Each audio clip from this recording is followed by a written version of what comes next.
Merci. Thierry Michel. Oui, merci Madame la Présidente. Monsieur le Ministre, chers collègues, Monsieur le Ministre, je voudrais revenir sur le rôle de la santé. Donc vous avez à juste titre mentionné l'importance à la fois dans la crise sanitaire nous vivons encore, mais aussi en termes de prospective, par exemple sur l'investissement dans la recherche pour les maladies de vieillissement.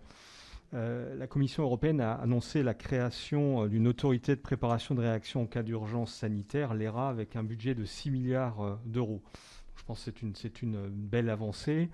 Dans le rapport que j'ai présenté avec Marietta Caramanli sur les leçons de la crise sanitaire, nous avons préconisé la mise en place d'une agence dont la gouvernance devrait être soumise à une obligation de résultats évalués régulièrement.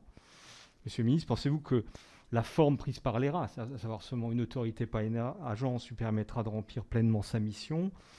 Est-ce qu'elle a vocation à évoluer vers une agence indépendante? Et que pensez-vous des moyens qui sont alloués à l'ERA par rapport aux défis auxquels elle est confrontée? Mon second point concerne un peu la question des valeurs Union européenne. Et vous avez parlé de ce sondage, de consultation auprès des jeunes qui mettent en avant l'importance des valeurs, de la culture, de l'éducation.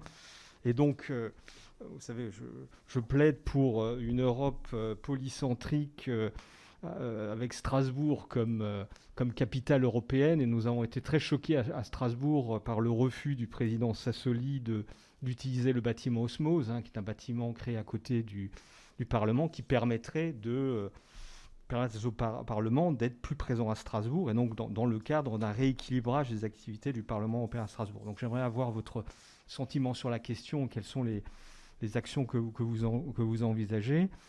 Et puis dans ce cadre, toujours sur ce siège de Strasbourg, peut-être un mot sur l'état d'avancement du contrat triennal, et en particulier les possibilités pour l'aéroport de Strasbourg-Ensheim de disposer d'une fiscalité dérogatoire qui permettrait à cet aéroport d'être compétitif et d'améliorer son offre en termes d'accessibilité du Parlement européen à Strasbourg. Et dernier mot concernant la crise des sous-marins. Je pense que dans crise, il y a les Chinois, l'idéogramme, là, il y a le danger et l'opportunité. Je voudrais voir ça comme une opportunité pour les Européens de se réveiller sur ces questions de souveraineté défense. Et j'aimerais savoir comment, en prolongation des questions qui ont déjà été posées, comment la France entend s'emparer de ce sujet dans le cadre de la présidence française de l'Union européenne. Je vous remercie.